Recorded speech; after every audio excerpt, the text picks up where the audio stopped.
I think right now, guys, it's time to find out what Dave Meltzer had to say.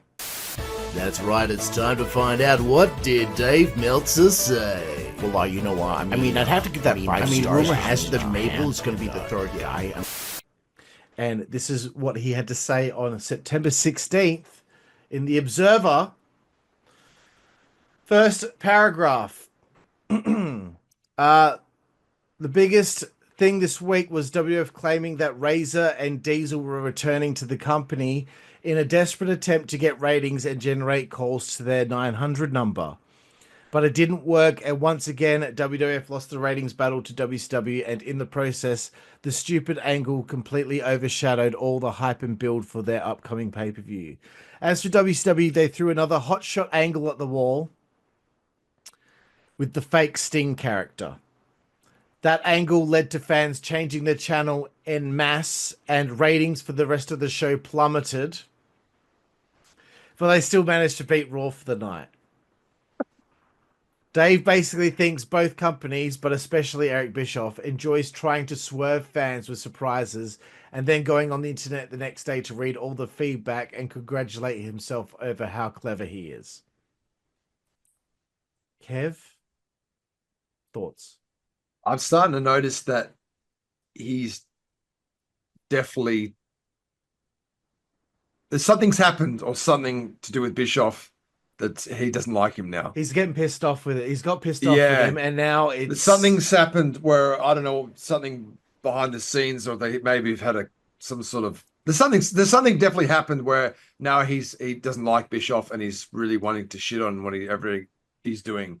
But it's not going to ever work because their ratings are going through the roof and everything seems to be working. So he just sounds like an idiot.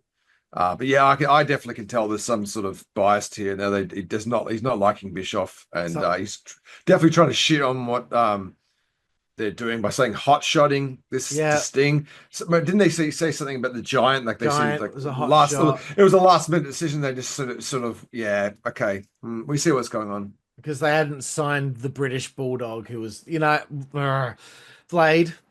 Go for it. I love that he calls Eric out, being like, yeah, he does this so that he can congratulate himself the next day. That's like, what? Like, you fucking congratulate yourself when you write your dog shit newsletter, you fucking piece of shit. That's so harsh. Like, this is the problem. It's like, yeah, cool. Call out Eric for thinking that he's smart, but yet, you're doing exactly the same thing, but you're completely infallible. It's very amusing because it's like, we talked about this of him just sort of like calling all these shots. Well, it's like, people turn off en masse because of what happened, but yet they still lost in the ratings. Like, it's like, like those two things don't equate to like a logical or rational conclusion. Like, can you show me like that there was a significant ratings decline after that segment aired? Like, if you're really going into the breakdown of like, viewers per segment or like per, 10-15 minute block or whatever. Like, it's just he says this at a time where those things were probably also not as readily available as they are now. So there's just these layers of, obscuring things and trying to, prop up this smoke and mirrors sort of dog and pony show. But yeah. Okay, so look, here's the thing, right? They've got a pay-per-view that week, right? So why would this be a hot shot? Like, surely they've got the plans in place, right? So that's why I don't believe it. I believe they already had. Okay, the guy's portraying a fake Sting character, right? Okay, his name's Jeff Farmer, and he used to wrestle as Cobra. And he had a feud with Craig Pittman because apparently Craig Pittman deserted him in the war or some shit. He kind of resembled Sting with his physique and all that. So they've obviously had to like get his hair like cut a certain way. Yeah. They've got to get the secondary outfit, one that might fit him. Maybe he doesn't. Maybe it's not the same size. Sting. I don't know. Maybe he's wearing Sting's clothes. I don't know. But they've already got There's no way you're hot shotting this at the last second. Like, oh, quickly, someone call Cobra, who hasn't been on television in months, because we've watched heaps of this shit. I haven't seen any of it, any of him anywhere. Haven't seen him in months. Quick, call him last minute to come in. No, Kev's right. Dave's tried to get information from Bischoff. Bischoff doesn't want to talk to him. Now Dave's shitting on him. Now every decision that they're making is last minute, hot shotting, desperation attempt. Oh, they had their, all eggs in one basket with the Bulldog and with Waltman, and they've had to pivot and do the giant joining and no. Thank you. Moving forward. It also makes it seem like not a lot of the WCW boys are going to him either. Like a lot of the stuff it's like conjecture from the WWF side, not the WCW side of things. No, I don't know who said it, but someone said that sometimes we used to just like say things to him to see what he would say if he would actually put it in the newsletter. Even like half the time it was bullshit, like just to fuck with him. Well, do you know you're saying that last week, I think it was, or the week before, we were saying that the blood runs cold angle, and they said he can only wrestle if it's in darkness or something. That sounds to me that something they fed to him, just complete horseshit, and he's that epitomizes exactly what you're saying right there. That. But I definitely noticed in the last sort of 4 weeks when you've been reading this, Carl, that he's completely wrong with everything now. Like before, we were saying some stuff, and we're like, okay, yeah, he kind of got that right. Oh yeah, his opinion there wasn't too bad. Okay, we agree with him there. But I find in the last sort of 3-4 weeks, he's really plummeted to the point where it's his own idea of things. He's getting angry. That's what it seems like to me. Someone who's a very upset with what's going on and wants to like type it out and get it out there like that and try to shit on something because he's angry about something, Yeah, it just reeks of it. He's pissed off about something, so now everything they do is shit. Even though like they got it, what was the rating? A 3.7 to a 2.4. That's the highest Nitro rating that they've done against Raw. Like they've done higher ratings, like a 4.3, etc., but that was unopposed when they were preempted.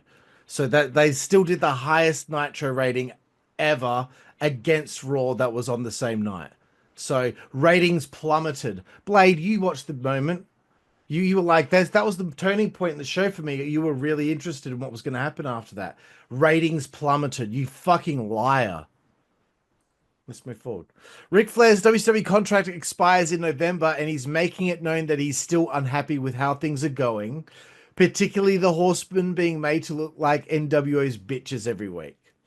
Lots of other mid-card WCW wrestlers are unhappy for similar reasons, saying that with Hogan basically running the company, no one else is allowed to get over unless they're part of his inner circle.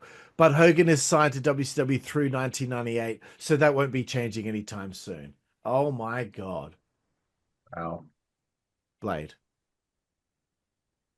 Man, I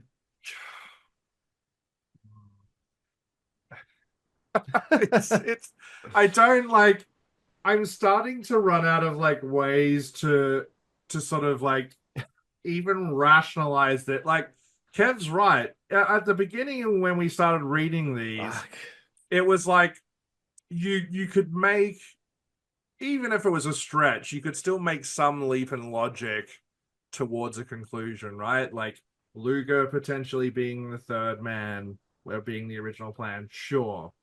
He's in the company at least. It could have happened in some universe somewhere. The others, like, I don't know.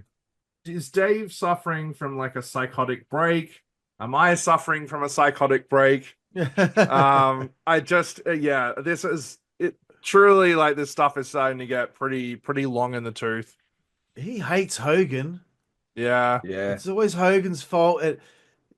Mid-card WCW wrestlers are unhappy for...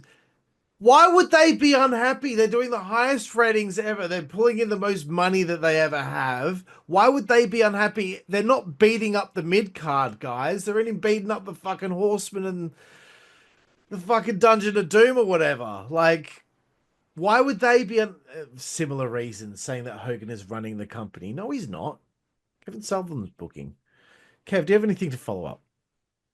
No, it's just Dave's definitely sounding like a bitter ex-girlfriend a bit here. It's just he's definitely somewhat like something's definitely happened where he's now got an agenda to sort of try to bury WCW's creative, Bischoff, Hogan, all what's going on, you know. Like fucking hell, man. That was a good show. It's like almost like he doesn't want anything to happen on the show. Oh, it's hot shotting it. Yeah. It's fucking hell. Like it's interesting stuff, you know. Like seriously, people like when that Sting turn happened, everyone was going, no, that's enough. I'm done. I'm turning it off now. Get fucked. Okay. Everyone's on the edge of their seats. Yeah, like come on. Oh, man. I can't wait till we find out what the buy rate for Fall Brawl is. I can't wait. You'd rather him just say, "Hey, I you know, this seems to be doing really well, but I don't like. This is not for me." Just say that. No, he can't. He can't say that. He has to. His opinion is what's correct. People are leaving in droves. But the high rating though. Yeah, but the highest rating that they've had against Raw on the same night at the same time. It's comical, isn't it? Fucking ridiculous. Have to admit though, I mean, what do we know? We're apparently, according to some random nerd on the internet, we're a bunch of mouth breathers. So fuck me, right? Oh yeah, I was gonna bring that up soon. Okay, good. We'll circle back to that later. Nitro ended with an angle where all the WCW guys ran out to the parking lot to surround the NWA limos, including Randy Savage, who ran out of the ring mid-match to go do it. The angle was great on TV, but it pissed off the live fans because they had no way to see what was happening backstage and they booed the hell out of it. As a result, WCW is planning to buy a video wall to bring to future TV tapings so fans can see what's happening backstage during segments like that. Also, the next time they return to the city, they're only charging $5 per show in an attempt to make it up to the fans who are so furious. Bullshit. First $5. bit, okay. Second bit, Nah. Get fucked. Like, they done this shit at the Disney MGM outdoor fucking part. Like, they know that they have to risk these things in order to keep it fucking real. Whatever. Let's just okay. A couple weeks ago, when Hogan and the Giant destroyed the announcer's set in an unplanned bit, they ended up causing an estimated $40,000 in damage. No. That fucking cardboard fucking announce table. It's not cardboard, but also someone fucked up bad on the time management front because the show ended 9 minutes early, which kept the episode from setting a ratings record. It wasn't it? I thought it was a ratings record. Does that sound right? Do you reckon that commentator's table costs $40,000?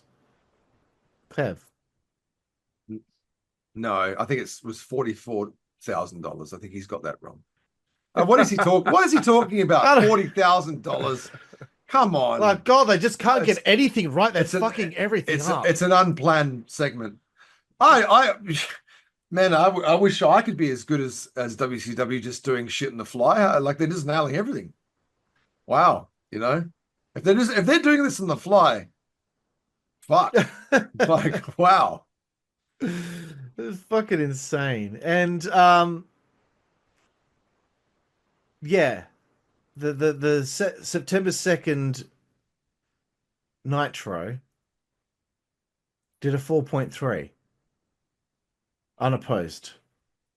So I believe that's the record. Yeah. What the hell is he Unless talking was this a few weeks prior to that? It was 2 weeks ago.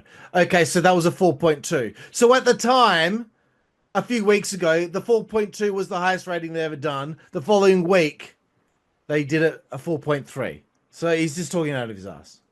Anyway, speaking of talking out of their ass, I don't know what kind of username this is, but the username on YouTube is user CT8HK9MB1C 7 days ago on our Dave Meltzer clip of what did he say about Mean Gene Oakland. And obviously we were making fun of how many times he was wrong about Sean Waltman and all this shit. So this guy, and I went onto his profile, and his name on there is "fuck you." So clearly a well-adjusted human being. Dave's friends with Sean Waltman, you mouth breathers. I've watched back the shows. I don't recall seeing Blade, Kev, or myself sitting there like this. Yeah, no, good point, Kev. Yeah, Blade. Well, what are your thoughts? We're not. How are we mouth breathers? And we we schooled him. I'm not Rick Steiner cutting a promo. Called us mouth breathers, even though sorry, gonna sound a little arrogant. I'm pretty cool, and I think I'm pretty nice. Not bad looking. I mean, Kev's probably better looking. Kev's a stud. Kev's a rock and roll singer. And Blade, you're a gentleman, a scholar, very intelligent human being. Gorgeous beard. Gorgeous beard. I'd fuck Kev. And this guy doesn't even show his face in his YouTube picture. But the point that we made in response to you is user CT8HK9MB1C. Why has it been weeks and weeks of him not being entirely sure about the situation, you mung bean? If he's such good friends with him, yeah, right. Who wants to be friends with him? Like, no one wants to be friends with you. Thanks, guys, for your time here tonight.